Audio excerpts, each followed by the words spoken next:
In version 3.0 of Genshin Impact, the long-awaited 7th element of Dendro has finally been added after 2 years of waiting. Its inclusion was almost seamless, feeling like a very natural extension of the previous elemental system, but at the same time, it's hard to ignore just how mysterious this element is. It's functionally so different from everything we've had before, without much of any specific explanations as to why. Sure, the developers have talked a bit about some of the thematics that they set out to cover from the start, but in terms of gameplay design, what were the intentions going into creating Dendro? Based on information like the change in state of the game and its characters, the relative numbers within scalings and formulas, and the overall effects that we've seen up to now, I want to speculate on some of the questions I have been most curious about. Why did they wait so long to implement it? Why are its reactions so complicated relative to other reactions in the game? Why does it not react with Cryo, Anemo, or Geo? While this is all conjecture based on my own findings, hopefully this video will give you a little more insight into why Dendro was designed to be the way that it is.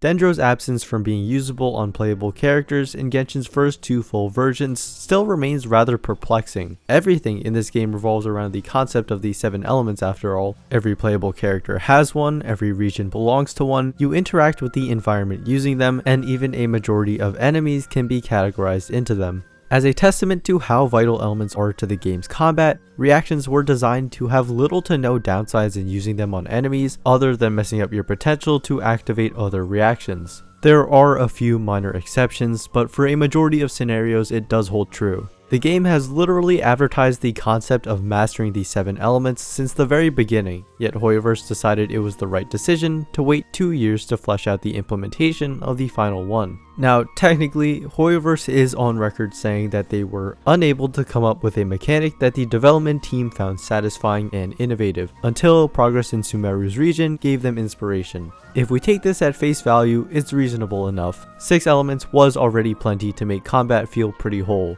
At the same time though, it's hard to ignore the multiple other benefits that resulted from the delays, whether they were intentional or not, such as Dendro's addition being one of the most anticipated aspects of version 3. Clearly they have been taking advantage of this opportunity, with the Sumeru preview on Dendro's reactions being the first to come out, them giving out a permanent free Kale to ensure all players could try out the new stuff, and the only limited 5-star of version 3.0 being Dendro. While they claim that Dendro is the last piece of the puzzle in the 7 element system, it really makes you think that they are certainly going to continue building on the combat in this game in the future, and not just in the form of new characters, weapons, and artifacts. This same article states that Genshin is planned to be supported for another 8 years, and while of course that's not hard to believe at all, it is hard to believe that Hoyoverse won't cash in again on the major success that Dendro has been. It created a new category for characters to fall into and help differentiate them from the rest of the cast. It created a new genre of team comps for players to experiment with, and as we're about to get into, hindsight gives way to probably the closest thing we can get to balance patches in this game. Obviously, Genshin is primarily a single player game, so it doesn't necessarily need to be balanced, but because Genshin does give every character their own time to shine, every character has their own loyal fanbase, and it kind of stinks when one of your favorite characters isn't really that good. Of course, you should just use whoever you want, but it is much more gratifying to use characters when they actually feel like they fit into that spot on the team, rather than being forced in or used due to a lack of better alternatives. With the inclusion of Dendro, it seems like this was one of the primary goals they had in mind, to create more niches that existing and future characters could fulfill. Let's start by looking at Pyro. It's always been generally regarded as a top element because it is simple yet powerful. Its resonance gives straight up attack, it has 2 options for amplifying reactions, its DPS characters tend to have unique internal cooldowns for triggering more reactions, and it has always had a very solid artifact set. Burning was the only Dendro reaction in the game prior to 3.0, likely due to its involvement in puzzles, and it actually appears to have been nerfed against enemies since. It's now easier to deactivate with another element, and a 2-second internal cooldown was added for the Pyro application. Burgeon, which can be activated on the Dendro cores created by Bloom, does an AoE of Dendro that can also hit the player. Let's be honest, the damage over time from Burn and periodic damage from Burgeon was probably never going to be more appealing than the sheer consistency and high ceiling that comes from Pyro's existing reactions. But ranged Pyro characters will have a slight advantage in this scenario, as opposed to their melee counterparts that have generally overshadowed them. More so though, this does dig out a niche for Xinyan and especially Toma, the two Pyro shielders, since they can activate Burgeon while preventing the self-inflicted damage. Toma was never considered very useful because his repeated Pyro application is very limited, but since each Dendro core only needs to be hit once, he can fulfill this role and continue to be more useful by providing the team with his utility. Yeah, Burgeon teams aren't taking over the meta or anything, but it's nice that if you want to use some of these characters, they now have teams where they actually feel like they shine, rather than just putting them on a team because you don't have the characters that outperform them. Pyro obviously didn't need buffs, so it just got a little bit of new mechanics to work with. Electro needed the most help from the start, as it's always been relatively weak. All three of its existing transformative reactions trade off damage for some unique utility, but its utility has never felt that relevant, as opposed to say Freeze, which can completely immobilize most enemies. In version 1.6, Hoyoverse recognized this and increased the base damages of all transformative reactions above level 60 and increased the additional damage gained from elemental mastery. According to player analyses, the net effect of these changes is minimal changes in damage at lower levels, but substantial increases in damage above level 60, generally roughly up to double damage. Although this change was certainly welcome, the reactions still never felt all that great to use, which hurt even more because of the fact that Electro's resonance and main artifact set bonus are triggered by those reactions. In all honesty, that's probably why none of Dendro's reactions have any utility whatsoever, despite being in the same category of reaction. They are just different forms of dealing damage. Catalyze between Electro and Dendro is really the umbrella term for a group of three reactions being Quicken, Aggravate, and Spread. Applying both elements creates the Quicken aura, which doesn't do anything on its own. However, hitting the target with another Dendro or Electro attack will trigger Spread or Aggravate respectively, granting the attack a flat damage bonus without consuming the aura. It seems convoluted, but let's break down exactly what each component achieves. Quicken, being a unique aura, allows for multiple procs off a single application of both elements, meaning that it isn't a one and done type deal like most other reactions. The slight trade-off is that you can't apply one element and immediately cash out on the bonus damage, but it's not difficult to work around at all. Catalyze also isn't calculated as either a transformative or amplifying reaction, but rather is in its own individual category because it takes properties from both. It has its own elemental mastery bonus formula that scales more than amplifying but less than transformatives, and it has what I'll call pseudo-directionality. Amplifying reactions are directional, as the second element applied changes the damage multiplier, while transformative reactions aren't. For just Quicken, the order doesn't matter, but either Aggravate or Spread occurs on a Quicken enemy based on the element used, with the former having a level multiplier of 1.15 and the latter being 1.25. Why do this?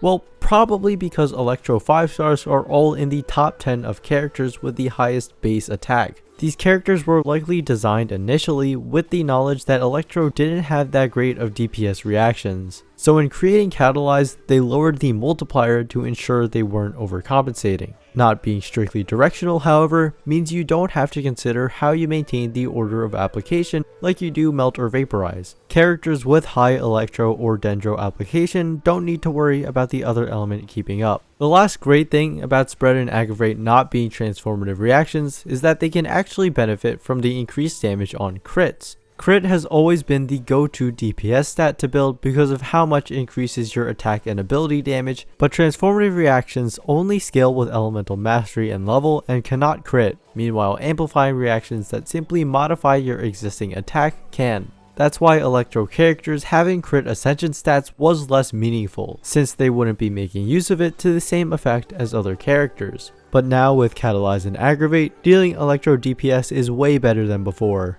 Bringing in Hyper Bloom to the mix, which when activated on a Dendro core created by Bloom makes a homing shot that creates a small Dendro AoE, gives Electro application alone so much more power. Like what I mentioned with Burgeon before, each Dendro core only needs one instance of Electro applied to it, meaning even supports can activate it. This is why Kuki Shinobu has increased in value by a lot since Dendro's release, as she provides the utility of healing while also being able to enable Quicken or activate Hyper Bloom, which has its damage optimized due to her own healing and damage also scaling with the elemental mastery from her build. Overall, it's undeniable that Dendro has done great things for the state of Electro characters, but in a new and unique way. Hydro is the least obvious but most interesting case. It's always been solid and wasn't really missing anything. Yeah, its DPS characters technically more optimally fare in setting up for Pyro reverse vaporizes right now, but the fact that it has access to the 2x vaporize means there can be a very strong setup later on with future characters. According to the interview, the first concept they wanted to hit when designing Dendro's reactions was the multi-element reactions, reflecting Sumeru being the nation of wisdom. For Pyro and Electro, certain characters felt like they needed some nudges, but Hydro's characters have all been in pretty solid spots up to now, with Barbara being the weakest yet still having her role as the free and easy to use early game healer. Taking advantage of this and the fact that Hydro excels at being an enabling supportive element, it makes a lot of sense that here is where they tried to insert that initial concept, especially since it's very thematically fitting that water plus nature grows a plant. The Dendro cores created by Bloom last for 6 seconds before exploding into an AoE of Dendro, dealing 5% of its damage to you if you're in range. Since only 5 cores can exist at a time, making more will cause the oldest to explode.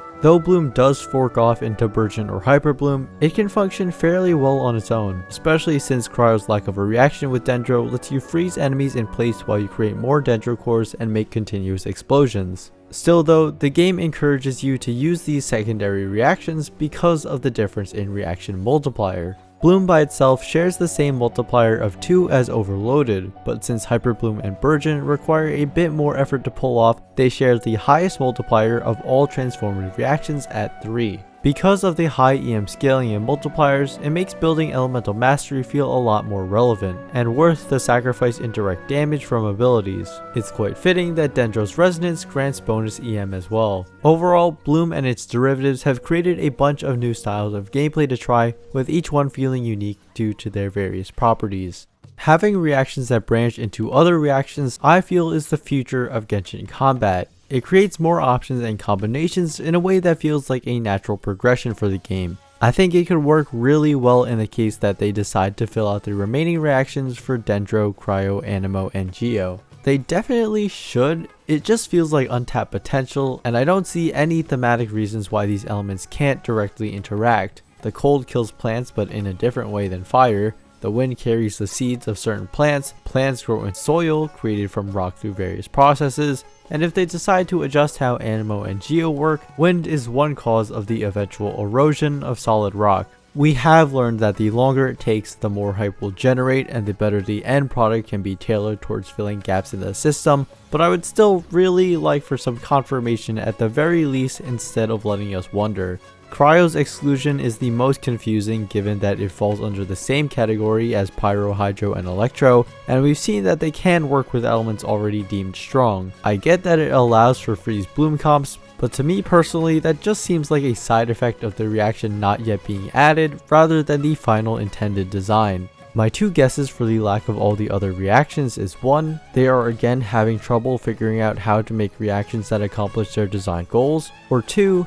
They simply don't think adding these reactions right now will achieve anything meaningful, so they might as well wait to see if new opportunities arise with future characters. But who knows. Alright, well, post-recording, I just found out that in another interview with GameSpot, unnamed Hoyoverse employee kind of answered this question. Basically, they said there are currently not any plans to make new reactions because they don't want to continue increasing the complexity of mechanics. Likely out of concern they might not feel as intuitive. But they do end the statement by saying that they plan on maintaining balance of all gameplay rules with the benefit of more design experience and player feedback with time, which would seem to support my second theory. Okay, back to past me. Well anyway, overall I'm just really glad they've been able to seamlessly integrate Dendro into the game and get us closer to the comprehensive 7-element system we've all been waiting for. These new reactions are going to also drive the designs of future characters, and I just can't wait to see what else is in store for the game's combat. Especially with how much players have been enjoying these new additions, surely they are considering adding an 8th element in the future.